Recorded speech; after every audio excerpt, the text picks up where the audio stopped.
How's it going, DJ? Colton over at Southland. I wanted to go ahead and make a personal walkthrough video for you so you can have this within your files, so you can utilize this resource whenever you're going down the road or if you're just sitting at home. So we're gonna go ahead and start in the front right here. So in the front, you are gonna find the electrical 7-way. As you know, this plugs into the vehicle, offering a charge into the camper's batteries through your alternator while you're traveling down the road. Now, you also have your chains up front here. Let's see if I can unhook them for you.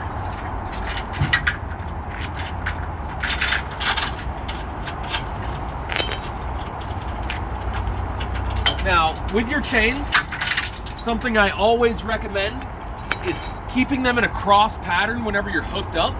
God forbid this unit did come off the ball mount. If it did, those chains would catch underneath. And then you also have your breakaway cable, which is tied up underneath here. You'll go ahead and thread the breakaway cable through your chain and connect it to your vehicle. That would then go ahead and pull out of your brake box, initiating those emergency brakes in the trailer, so thus stopping the trailer. So you always want to create a basket underneath the catch, and then always connect the emergency breakaway to the vehicle, just in case it would then go ahead and initiate those brakes. All right. Now, you'll always know that you're locked into place because you can close the jack down on the front, and then you can stick a pin through the hole right there. Also, as you can see, lifting up on the lever, you will then unlock, pushing down and pushing forward locks it into place. All right. Now, up in the front here, you are going to have your battery and propane compartment. Within this compartment, you have your battery disconnect all the way down there at the bottom. Whenever you are storing this unit, you want to make sure that you are hitting that into the off position. There's a green and a red area. You'll make sure that's in the red area. That will ensure that your batteries are off. So if you have this parked, you're not utilizing it, you forgot to turn something off on the inside, that ensures that you don't come back to a dead camper.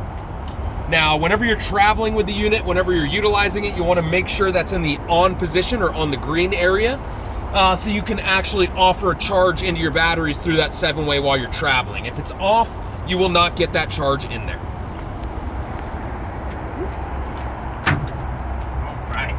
Now, underneath right here is your sewer hose carrier. So you just have that portion area, it's locked off right here. But as you know, that's where you're gonna go ahead and store your sewer hose. Now, all around the unit, you're gonna find these stabilizing jacks. With those stabilizing jacks, all you're looking to do is bring that foot down to the ground, give it another half turn to a full turn until it's tight, and that's all you're looking for. You don't wanna put a lot of weight on those. They're not rated to lift the weight of the camper, just to stabilize it out while you're inside so it's not rocking around so much while you're walking around. All right. Now, good thing to find on the side here, this is where you're going to find your tire stickers, so you make sure that you know what PSI to fill them up to if you are deflating or if you need to put air in the tires. Underneath that is going to be all of your VIN information. All right. Now, looking down here, this is where you're going to find your dump station for your gray and your black tank. As you can see, it's one dump station, but you do have a separate gray handle and a separate black handle. So with this, whenever you go to the dump station, you're gonna remove the cap and connect your sewer line. And then you're gonna go ahead and always dump black first. Black is all of your solid waste. So after you've dumped the black tank, you'll then go ahead, close that up, and open up the gray tank. By doing that, it's gonna ensure that it washes out everything in there, so you don't have any residuals sitting around. All right, now this unit's going to have multiple low point drains. So you have 3 low points, 2 for cold lines, 1 for your hot right there. That's going to be for the inside bathroom area. And then once we walk our way back to the back, you're gonna find some more low points as well as your fresh tank drain. I'll go ahead and point those out there. Now with this, you always wanna make sure if you're in super cold conditions that you wanna get all of the water out of your tanks and your lines, you'll go ahead and open those up and drain from there. Now, looking above here, you have your ZAMP solar plug-in, so it's an external solar panel plug-in port. With that, you can get a briefcase solar or table solar plugged directly into that, and make sure you have your solar panel out in the sun, and you're gonna get a charge into your batteries through that. Now, underneath this is just your park cable connection, so if you're at a campground, you could plug into that, and it's gonna be wired directly to your TV on the interior. You'll get all the channels that they offer through that. Now above is gonna be your exterior shower connection with a hot line and a cold line. Cool thing about this is you do have a start and a stop handle on this so you can conserve water while you're utilizing it. Now, do keep in mind, when you are winterizing the unit, everything is important, but this is one of the most important aspects of it, as this will freeze before anything else. It's not as insulated as everything else. So whether you're blowing your lines and adding antifreeze, or just one or the other, make sure that you're getting everything, but that is most important. All right. Now, right above that, you're going to find the access panel to the back side of your refrigerator. So if you ever do need to access the back side of the refrigerator, this is where you're gonna do it. You're gonna find all the components back here. You do have a 110 plug-in, so that's a great thing to check first. If something's not working, it's possible that did come unplugged. Come back here and take a look.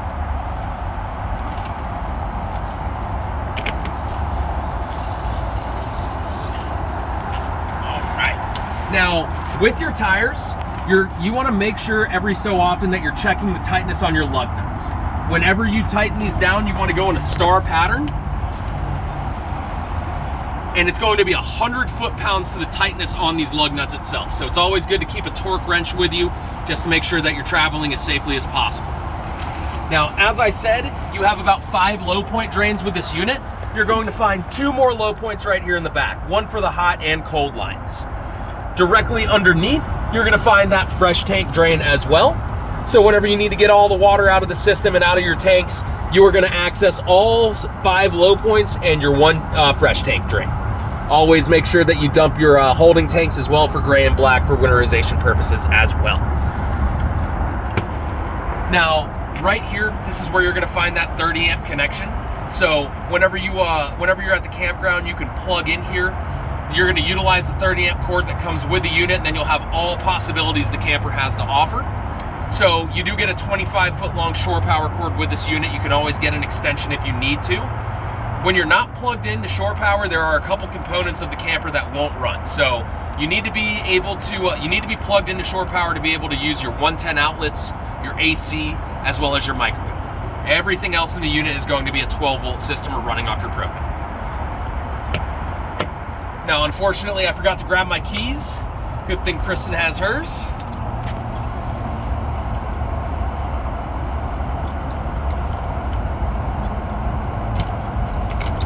Through this compartment right here, you are going to find all of your water fill and your city water connections. On the left side, that is going to be your water fill for dry camping. So all you're going to do is stick a hose into that and fill up your fresh tank.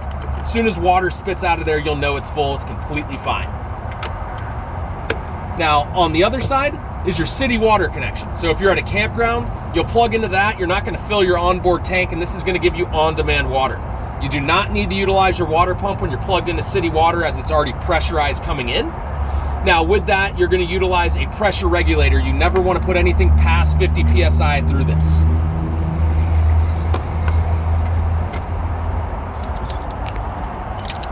All right. Now, right next to that, you're gonna find your Dometic water heater. Open this up. This is one of the big points for winterization. So with this, you have a pressure release valve right here. Before you loosen the nut down here, you always wanna make sure you release the pressure out of this. So you're gonna stick that straight out. Pressure is then released. You can then go ahead and remove that nut below. There is no anode rod with this, so you'll just remove that nut and all the water will drain out of this water heater. It's about 6 gallons on that. After the water's drained out, I recommend just loosely or tightly putting on that nut again so you don't lose it. And you can go ahead and flip that down. Now, when it's in use, this will produce hot air, so you want to make sure you're not obstructing the flow of that in any way. All of your controls for the water heater are on the inside. Now, I will show you your bypass valve, so if you are putting antifreeze in the system, you don't accidentally put antifreeze through the water heater itself. You'll want to bypass a couple valves, and I'll show you exactly which ones those are. All right. Now, right here, you're going to find your nice through compartment access space. You have another opening on the other side.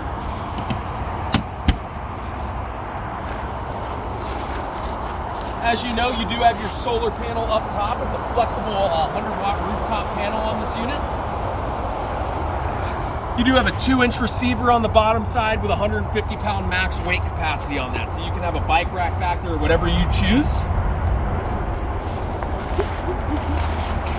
We got the other side of your compartment space right there. Now, underneath right here, you are going to find your LP quick connection gas line. So this is pulling off your onboard tank so you can have the possibility of having an outside grilling station. A lot of people like to get Coleman grills or Blackstone flat top griddles, work very well with this, but it's pulling directly off those lines. Now, you have a on-off valve with this. Make sure you shut that off and shut your tanks off when you're not utilizing that source. You can keep your tanks on when you're going down the road though. It's perfectly fine. Your refrigerator will run off propane and 110, and when we go inside, go over that a little bit more with you. Now, right here, you're gonna find the vent for your furnace. Same thing as your water heater. You wanna make sure that you're not obstructing the flow of this in any way. Does produce hot air as it's coming out, so make sure you're not standing too close or putting anything too close to it, so you don't hurt yourself or damage the side of the camper. Now, if you ever do forget, great thing Little Guy adds here is your specs for torquing down your lug nuts, and shows you exactly how to do it in that star pattern. Like I said, it is 100 foot-pounds on your lug nut torque. Now, you do have some exterior speakers right here as well that you'll control through your inside radio head unit. You'll have interior and exterior on these. Now, right here, we just have an exterior household style 110 outlet. This will need to, you will need to be plugged into shore power to utilize that. Up top here is going to be your outside TV mount. You'll actually take the TV from the inside and mount it on the outside. There's just a couple bolts that you'll take off on the back side of that TV, and you'll slide it right into that V shape on the sidewall. All right, now these are your HDMI and cable plugins for whenever you do want to utilize the outside TV area. Entry steps, very easy. You're just gonna pick those up and slide those into place. All right, now up top right there, that is just your radio antenna. So that's all that is. It's not for the TV, it's for the radio itself. And you do have a magnetic door catcher on this as well. So that does complete the exterior portion. We'll go ahead and move on the inside now. Before we go inside, you are going to find that screen door area. So you'll go ahead and detach by pushing down on that. You can attach it fully there. Now you do have a window that will slide open and close with this. Now, great thing I'll show you with the entry door here, all of your windows are gonna work the same with their latches. So with that being said, you're just gonna go ahead, unlatch all around, you push that window open, and then there is a setting screw that will tighten it and keep it open. Whenever you wanna close, go ahead and bring it back down. Good thing to know, there's a little notch in all of your windows right here. You can put the brackets into place there. Your window is not fully closed. It is an ventable option right now. So if you do have your windows in this vent option, if you're dehumidifying inside or you're just bringing in a breeze, before you hit the road, make sure you fully close those windows so there are no entry points for water. All right, now moving inside. Right when you walk in, you're gonna find your fire extinguisher. It will show you the charge on that, so if you do need to replace, just make sure you're watching that. You always want to make sure that you do have your safety options in place. Now, right when you walk in, you're going to find your whole monitoring panel and light controls. So with this is where you're going to monitor your batteries as well as your tanks. So on the left side here, as you can see, it says E, 1/3, 2/3, and full. And on the right side, it says battery charge, low, fair, good. So whenever you're checking on your tanks, you've got gray, black, fresh, and battery. These are buttons that you're gonna hold down. This will illuminate red right here. So let's say we press down the gray tank and it illuminates all the way to 2/3. That means you're 2/3 full in your tank. On the gray tank, same goes for the black and the fresh. Now I always say you don't really want to dump your tanks until they're about 2/3 full or full. You're gonna get your best gravity flow coming out of those tanks at that point. Now, battery itself, same thing, but you're going off the right side here. So it's going off low, fair, good, and charged all the way up at the top. Always remember, you're gonna hold these down and that will illuminate all the way up. Now, you do have your water heater controls here as well. So you have the option to run off gas as well as the option to run off electric. So if you're boondocking, don't have that electrical source, you'll go ahead and flip that switch on for gas. Make sure your tanks are open. Usually I like to come to the range top, get a flame lit to make sure that you purge the air of any line, or the lines of any air that may be there. Once you've purged the air out of the lines, come over here and ignite on propane. There's nothing that you have to do on the outside. You don't have to hold a lighter to it or anything. It will automatically ignite. Now, if you want to save your propane and you're at the campground, go ahead and just run it off electric, and then everything will it will work off your electric side. You also have your water pump control here. As we were talking about outside, whenever you're utilizing water off your fresh tank, you do need to utilize your water pump. If you're on your city water connection, no need to run the water pump. It's already pressurized coming in, no water to pull off your tank. You're gonna have your interior light switch, your porch light switch, and your handle and step light. So this handle right here on the side does have a light within it, and then a step light underneath. All right. Now, looking up top right here, this is going to be your Xant solar controller. Now, good thing with your solar system, it's completely passive. There is nothing that you have to do to engage your solar panels. It is always charging your batteries as long as there's sun on those panels. This is basically just a monitoring system. So it's going to show you your amps and volts, how much solar and sun you have coming in on those panels.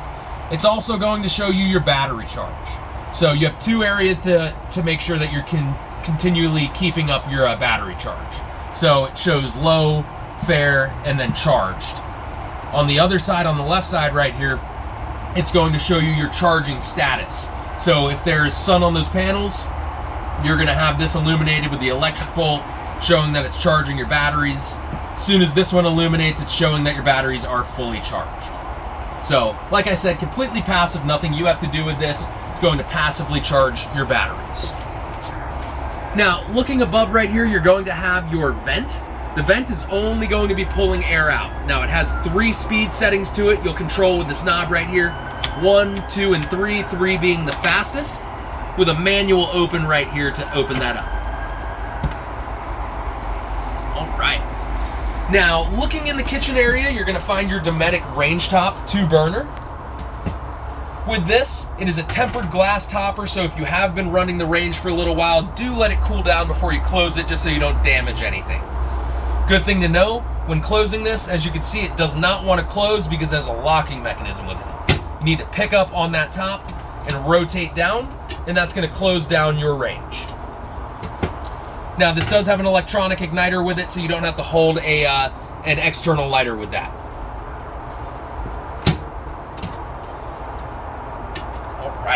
Now, all of your windows except for on your door are going to have day and night shades. They work continuously or independently. Whatever you choose, there's a little clip right here. So that's going to be your day shade. You've also got your night shade.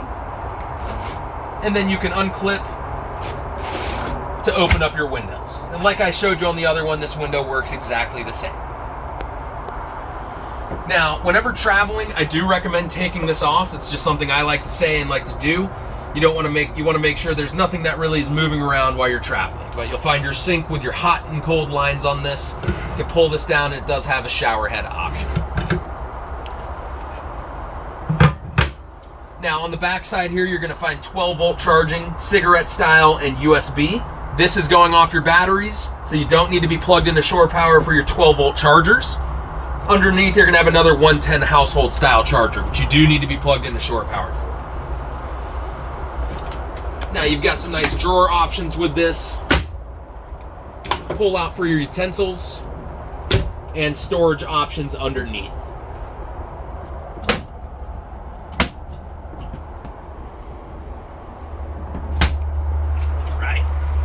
Now, in the bathroom area, you have a travel lock here. Make sure you always engage that when traveling. But with the toilet on the back side, you do have a foot pedal on the bottom that is going to fill and flush the toilet. To fill the toilet, you're always depressing halfway down. That's going to run the water into the toilet. Whenever you want to flush, all the way down. So that's going to bring your contents into your black tank. This is just going to be where you're going to store your toilet paper so it doesn't get wet, and that does work very well. drop down style sink on this that you'll utilize the shower head with. Now you do have hot and cold mixing valves for your shower head itself with a removable style.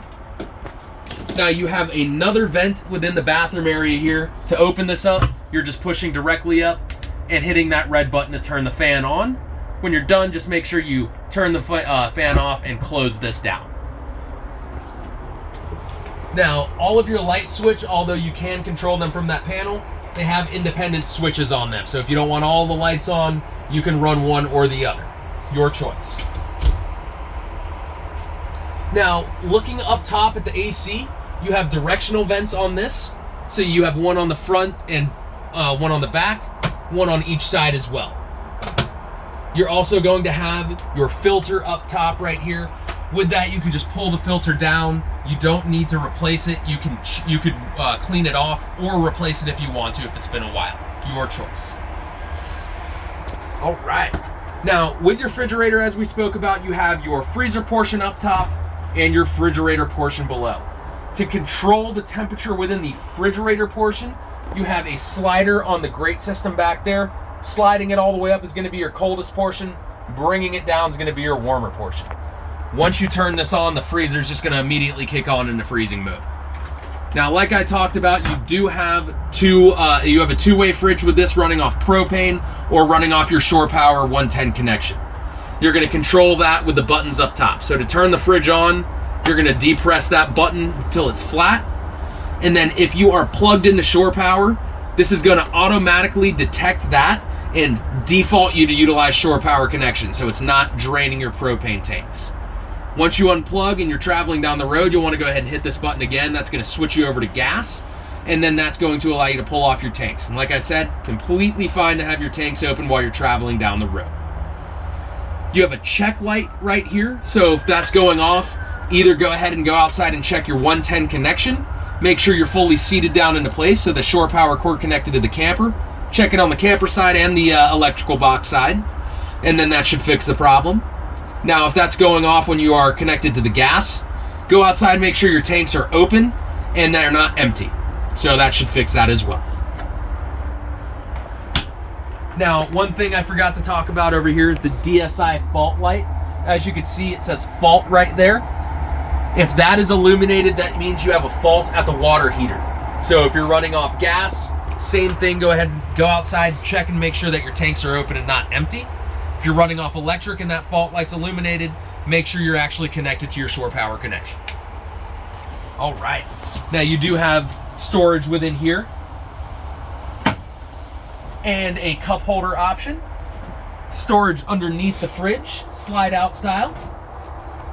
You have some more 12 volt charging right here and another household style 110 outlet. Now, you're also going to find your radio system right here. So it's a Jensen radio head unit. With that, there are no batteries in the unit right now, so I'm just going to walk you through it. You have your power button right there. Once you turn on your power, you're going to have modes where you can go ahead and scroll through those. This does have Bluetooth capability, so you can go to Bluetooth option, and then that's going to allow you to play through your phone without hardwiring and connecting. You'll have AM and FM with this as well. You'll see A, B, and C right here. A, B, and C are your speaker locations. So you have speakers on the interior, which is A, and the exterior, which is B. C is a preset. There's nothing connected to those typically. So if you want to play A only, you just click A, and that's going to turn on your inside. If you want interior and exterior playing at the same time, click B, and they'll both play at the same time. If you want to turn B off, just click it again, and that's going to turn your speakers off fully. Now, as you can see here, you do have an HDMI plug-in right there, as well as a USB plug. All right. Now, before I make the bed, I wanted to remove all of this and show you guys the water heater. So you're going to find your water heater on your driver's side. The reason why I went ahead and opened this up is to show you how you're going to winterize with antifreeze and bypass the water heater. So, as you can see on the far back side right here, the left side is cold, right side is hot. You're going to follow those lines, and you're going to find a drain right here. There's a lot of drains within here. Everything else is labeled, except for the two that you need to turn off. meaning that the top one right here is going to be the bypass for your cold water line. You'd go ahead and bypass it by doing so. Directly underneath, you're gonna, like I said, you're following the line to it. So that's your cold water bypass. Your hot water bypass is directly underneath right here. You turn that off, and then you are completely bypassed on the water heater itself, so you're not sending any water into the water, or any antifreeze into the water heater.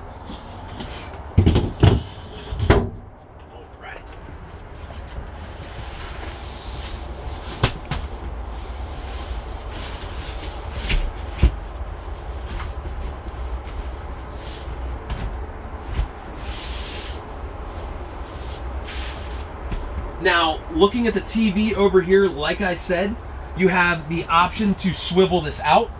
You're going to pull down on that strap, and that's going to allow you to swivel out the TV. Behind here, if you ever wanted to remove this and take it to the outside, you're just removing these two and the back two screws, and then you're going to slide that right on top of your outside table or TV connection. Underneath, you're going to find some more 12-volt charging, as well as 110 charging. Up above right here, you're going to find your smoke alarm. So every so often, the smoke alarm is going to go off. You'll need to replace the batteries on it. It will just be small light chirps. Underneath right here, this is going to be your fuse box. Within here, you're going to have all of your 110 breakers, household style, and then all of your 12-volt fuses, everything running off your batteries. Everything is labeled within this compartment, so you'll know exactly what it goes to. Cool thing about this is if any of those 12-volt fuses blow, you have a little red LED that pops on, so you'll know you'll need to change it, and you can actually see it through that mesh screen right there. Directly underneath that, you're going to find your LP detector. So if you have a leak on board with LP, that is going to alarm off. Now, these have a date on them when you need to change it, and it's going to be June of 2027. Yours will have its respected date code on it as well, so you just go down there and check that. Now, right underneath Kristen right here, you are going to find another compartment space for your storage. And then above right here, this is where you're going to find the controls for your AC as well as your furnace. So you're going to have a mode button here. With that mode button, it's going to run you through a couple settings. You're going to have a fan speed setting, you're going to have your AC setting, and then you're going to have your furnace setting. So this is your one spot for all of your controls for climate control within the camper. Like I said, your furnace is burning strictly on propane, so you can utilize that whenever you're camping. You don't have to be plugged in. Your AC, you do need to be plugged into shore power or running a generator on that. Now, you have fan speed settings button underneath that, and temperature controls. Works exactly like it's going to work with your house. You also have a household standard microwave with this. Do need to be plugged into shore power for that. Now, I'll go ahead and make the bed for you, and I'll show you how to remove the table itself. So, with the table, it does swivel. Now, we're going to go ahead and loosen this.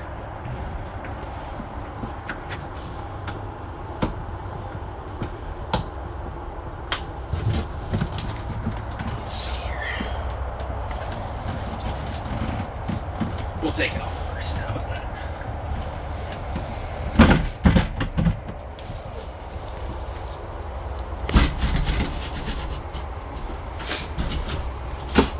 All right. So that slides directly off. Now you have these ratcheting pieces right here. As you can see, you'll pull it out and then continue loosening. That is if you're turning this and it's contacting something down there. That's why it's a ratcheting tightener and loosener. Let's see.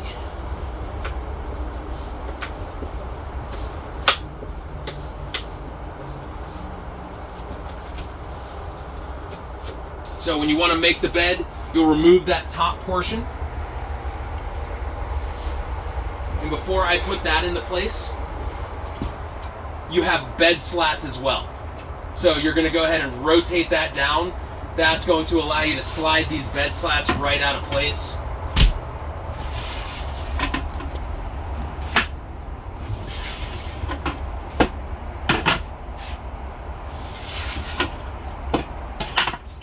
basically with that, you're just taking each bed slat and building them into place right on the ledges.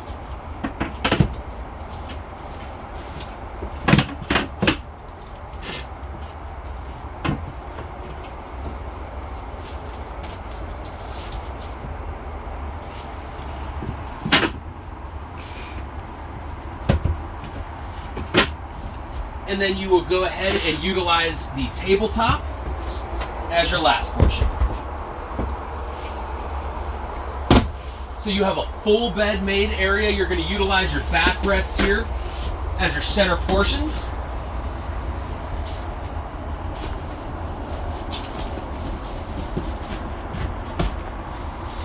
So as you can see, it turns the entire backside area into a bed. Very easy to turn it into a bed and break it down. So breaking that back down, take those center portions off, go ahead and remove the table and just set that to the side. Makes life a little bit easier. Remove your bed slats.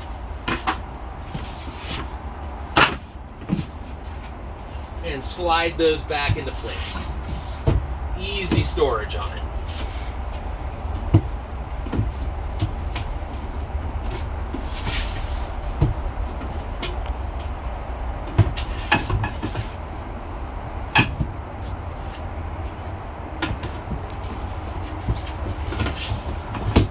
So when you're traveling, make sure you flip that back up so nothing flies out of place.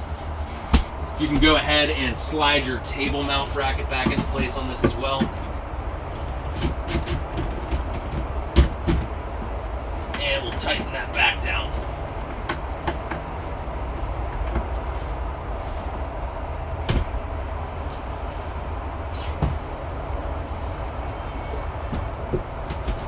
So there are different size levels that you can have this, a little bit farther up, all the way down, really whatever works best for you. So there's a lot of versatility with it. Not sure, I couldn't remember if I showed you that already, but you do have your nice storage compartment space. Alrighty, well, other than that, that does complete our walkthrough. I do hope that this makes everything a little bit more clear with all your components and everything. Let me know if you have any questions. I'd be happy to help.